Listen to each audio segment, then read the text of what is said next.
So today I am going to derive linear spring as a finite element. We are going to derive linear spring as a finite element.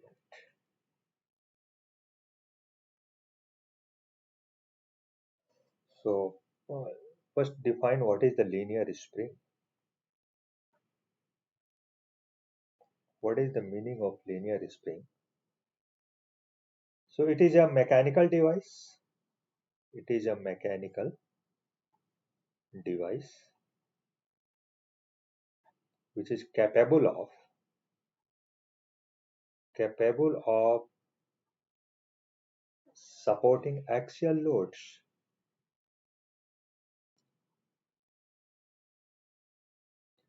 Axial loads only. This is the definition of linear spring. Axial loads means it may be compression or it may be tension. And the elongation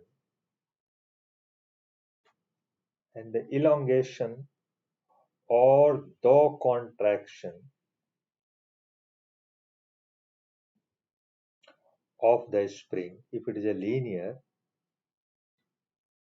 then is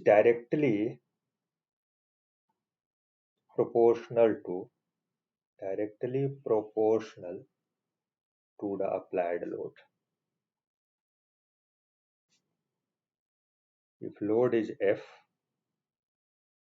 and elongation or contraction of the spring is, let us say, X, so this implies linear spring means force, which is tension on compression, is proportional to the elongation. This means force is some proportional constant K into X. K is called constant of proportionality, constant of proportionality, also called spring constant,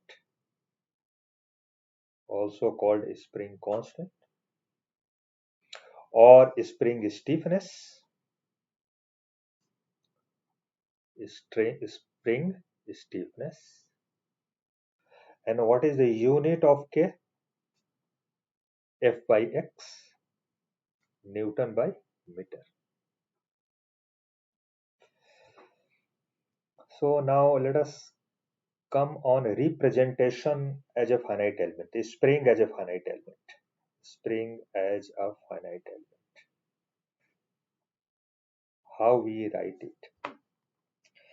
Spring as a finite element, how we are going to write it?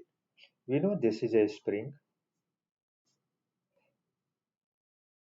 If this is a spring, then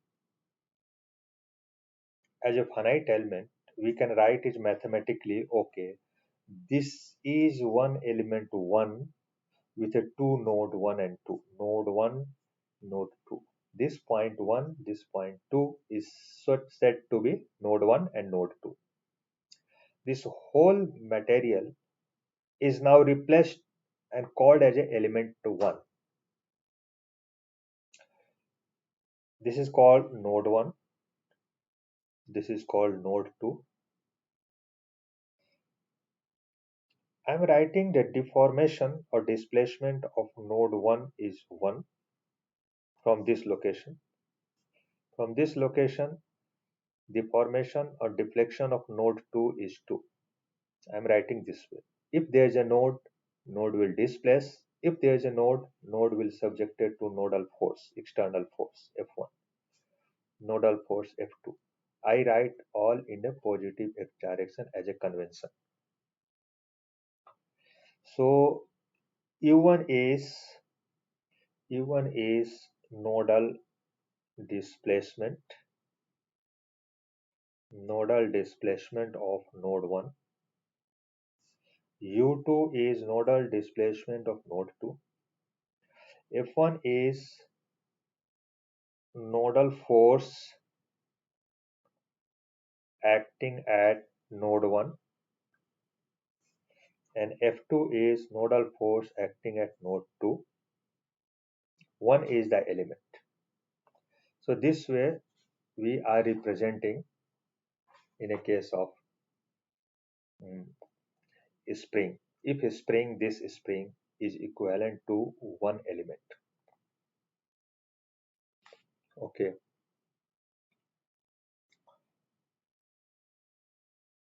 So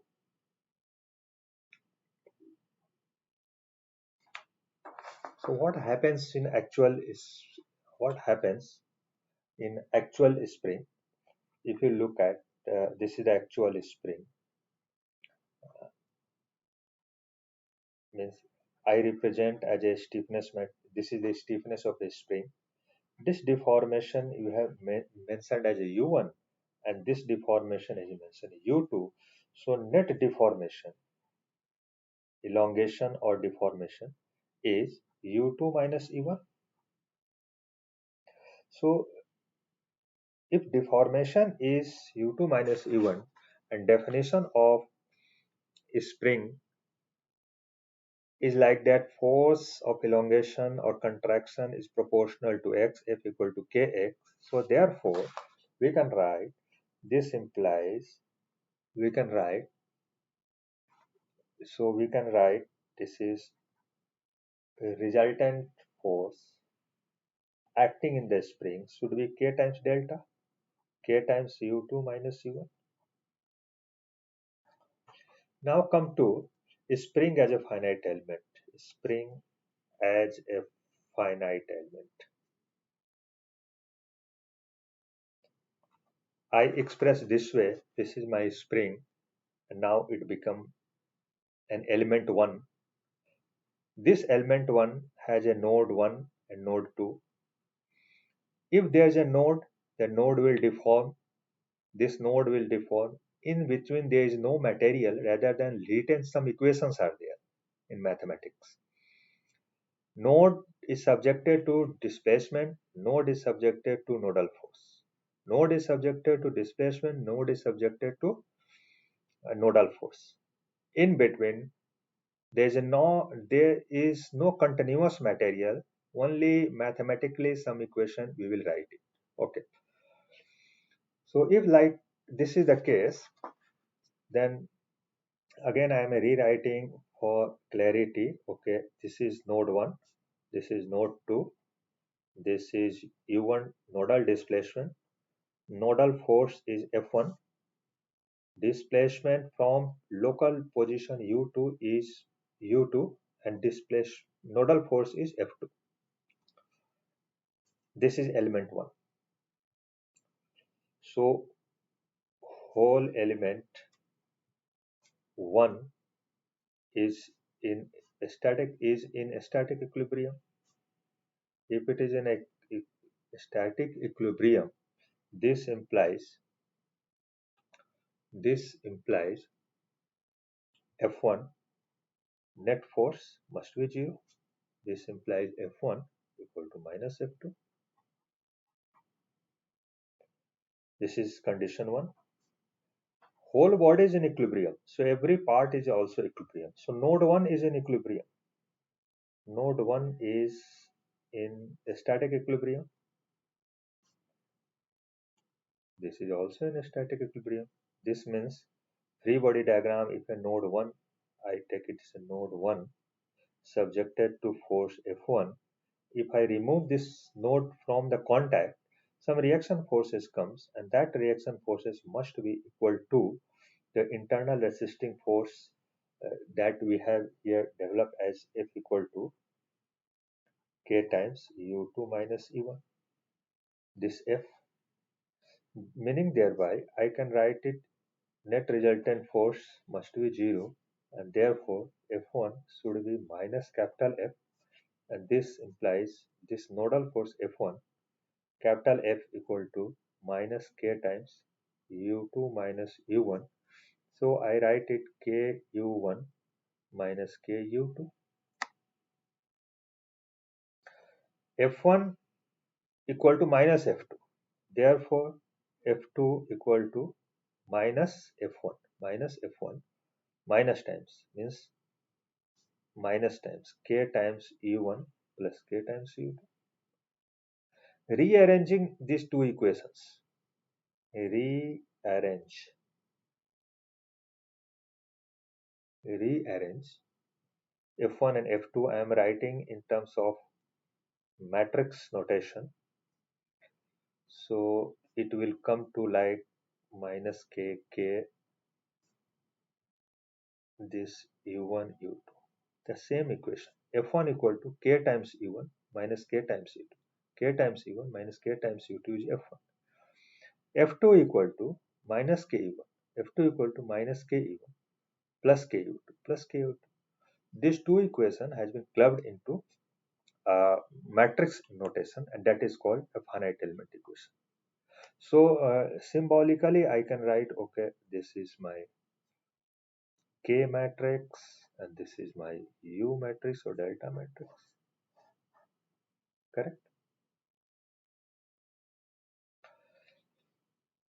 So this way, rearranging means we can say this is actually, we can say this is finite element equation, finite element equation of two noded linear spring element, two nodal linear spring element, two noded because they are node 1 and node 2. So if you have a two noded linear spring element, then in that case the finite element equation is written as f1 f2 k k minus 1 minus k k e1. Correct? So let us see if we have a if we have two such linear springs. It is like that. Let's say we have a two linear springs. It is our case is like that. Let us say we have a, this is a one, another element is this. So in if this is the case, it will have a some stiffness k1, it will have a some stiffness k2. So I can write it